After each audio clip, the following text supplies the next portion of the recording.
want to be respectful to all the other companies that have been out there when we show up to a place that looks like they've definitely been derelict in their duty, or how they put it in, or what they put in. A code of conduct with me and my guys is the old grandpa rule, right? If you throw dirt, you're going to get your hands dirty and you're going to lose ground.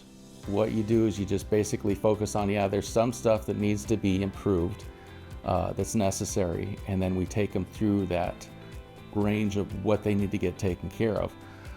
To do that, you just start at ground zero and educate them in layman's terms, so you're not talking over their head, to see what they need to get up to speed to keep their business safe with their fire extinguishers or systems. I would say most of the time they've been done well.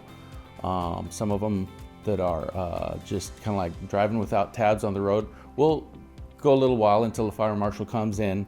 So it's at no fault of the other people in the industry's stewardship. It's we cater to the customer, and when the customer calls, we come in there and do the best job we can by providing a safe service that also makes them more safe in their workplace.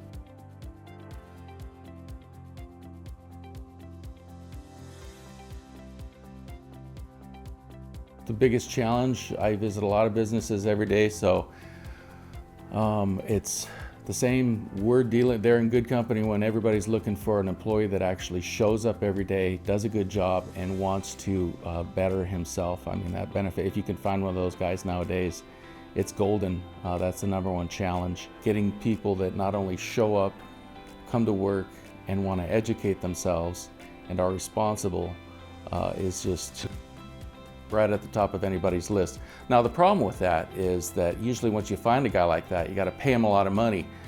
So where you need a guy like that to make you a lot of money, the margins seem to get a little bit more thin. Is it necessary? Yeah. Is it challenging? Absolutely. You got a guy that you train up. It's the long-aged story of the guy that grew up. You train him everything. He's doing a great job. He's making you a lot of money, and then he goes off and starts his own company or works for the bigger whale, right? But that's just life, and you press on and train the next guy up. And if you can do that and do it with integrity and show them a good work skill with all the things they need to do to make a career out of the trade that they've got in, then they'll treat you respectfully out in the industry, whether they work for another person or themselves.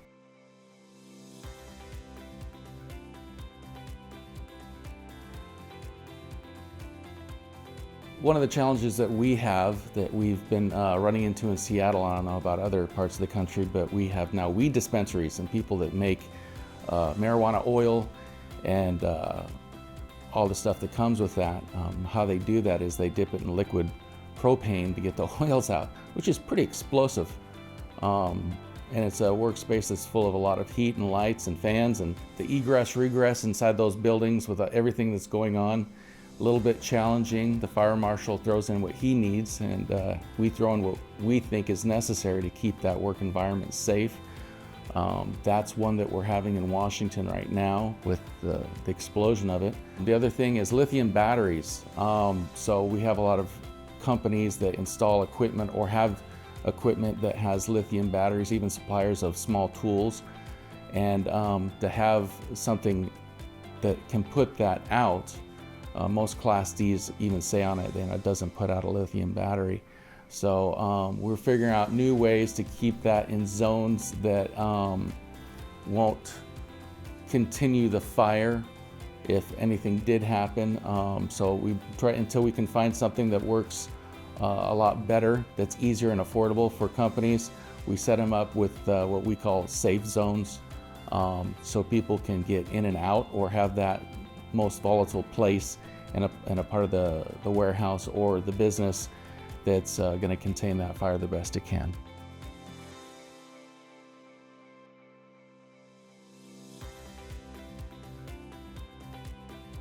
We've expanded from Washington to Idaho. A lot of customers calling us. We do a great job, but to do a great job, it needs to be done the first time, right? You measure twice, cut once. There's no shortcuts, and it costs a lot to double back on a job. So checklists are the number one thing. You get back to the truck and you start writing up the paperwork. You want to go through your checklist. As far as getting things done quickly, that just comes with time. So we have a certain amount of time. We expect our technicians to get things done, but we also want it done safely. How that meets in the middle, every job, as you know, every job is different. You're going to run into a lot of broken stuff, 6 years, additions. Customer likes to talk a lot at the end of the job, and that is all necessary too, because talking to that client a long time helps build value and also gets you business from his business friends. So getting the right people in place, making sure they're not rude in a hurry to get out of there to the next job, letting them know the long-term plan, I think helps the company. You can't see it on the surface, but down the road you can. So sometimes you just got to let the customer know, we're not going to be out there for a couple weeks. If we have to drop other jobs and come to you, it's going to cost extra. And most people understand that respectively. Even when the prices go up, they understand if they own a business, the cost of hiring a quality employee has gone up. Putting fuel in the trucks has gone up. Just the cost of living has gone up. So a lot of people know that. Some people try to take advantage of, hey, why the price is so high? You just got to respectively find that common ground to where, hey, you're a business owner too.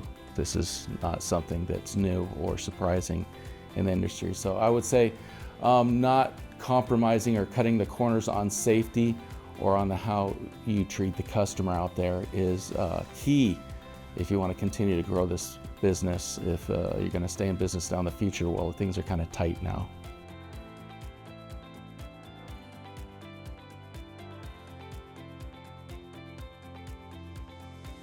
I've heard two ways of doing it. Focus on your weak stuff, get it stronger. Another piece of the pie. In our industry, we have three. We have the sprinkler guys, the plumbers, we have the guys that do the alarms, and then we have the guys that do the fire extinguishers. It's a big jump unless you get the right people in place or you start off buying the company that way. I would say the best way of growing your company is to dive into things that you're strong with.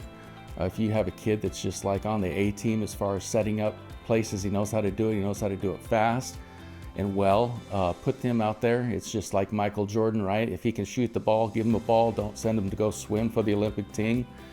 Same guy, if he's, he doesn't have that much head knowledge, but he's really good with people, he's going on sales. He's going on sales all day. You're gonna put him in a truck with a bunch of fire extinguishers that are brand new, and you're gonna make money that way.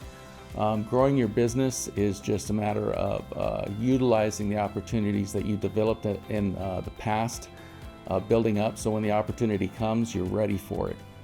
And that's just keeping an eye on what's going on in your shop, not being lazy, and keeping an open conversation with all your employees so they feel comfortable talking to you about where they're struggling and where they want to get to.